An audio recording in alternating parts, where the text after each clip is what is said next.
So I'm over here at Frankie's downtown restaurant at the Texas cheese steak burger, and it's pretty good.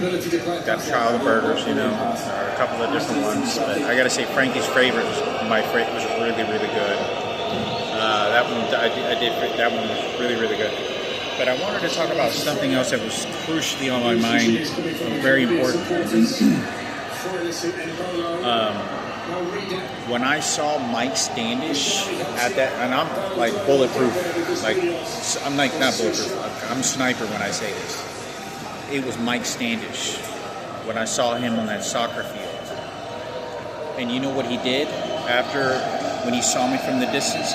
He gave me this look to scare me, and I remember looking right at him because at that time I was, you know, pretty aggressive, and I remember looking back at him like, "You want something?" Like, and then he just like sort of beaded his eyes toward me, and I was staring at him, and then I kind of went like this, and then he looked away, and as I turned to keep looking at him, I never felt nervous on the soccer field. I turned to look at him again, to stare at him again, to see what's the interest. Right? And when he looked at me, he does this. Like, first of all, once he made his intimidation scare, he looks over and he goes, and he puts his hands on his, right above his knees, kind of like rubbing him like this, and does this. And as I walk over to the sidelines, you know, as I was there early for a game, or I was, you know, I want to say I was there. The game that I was supposed to be playing wasn't there, but I was showing up early.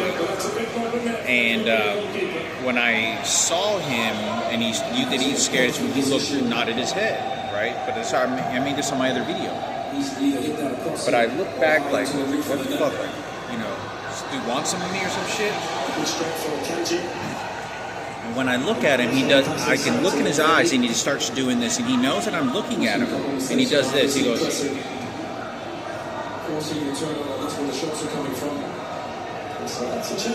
and he knows, because he's talking about Miguel. What he's doing is he's looking to secure the position for Michael Jackson and all the bad shit that was going on. Because if you keep that person there, then he can be utilized as a weapon to then scare the kid. That if you don't misbehave or do anything, he's just going to scare you. Now, I'm not the expert, but whoever can look that up and look that information up, whatever, I'm sure the psychologist can figure that behavior out really well. But I think it's important that is a prime example, because I worked at his company at Advanced Graphics, and if that mansion was his, with my aunt worked, that's a primary target. You see, it layers, and this is why Frankie had to go through what he had to go through, because of that kind of shit. Now, I'm not talking about Miguel, because this one's a billionaire, and he looks, but he uses it as a weapon for fear. Like, I got the monster there, I'll just use that against you, because all I got to do is signal that to you. When you're a kid, thinking that, oh, see, the thing is, I don't remember him if he did. I wanted he might have, but I was so young.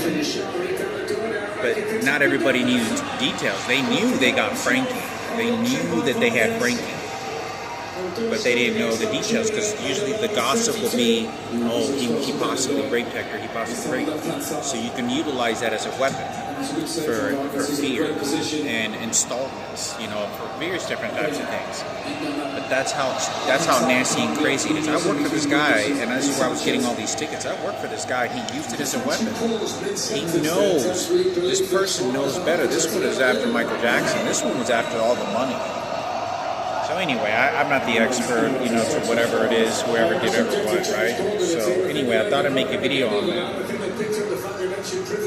Because me and Frankie played on that soccer field. Who knows how many people went after Frankie? I mean, yeah, there had to have been hundreds for Frankie, but I think it's important. There's nothing can be done about it anymore, but at least we know now, the experts, to make of it for my mother, for my immediate family, for the storytelling about, you know, what had happened.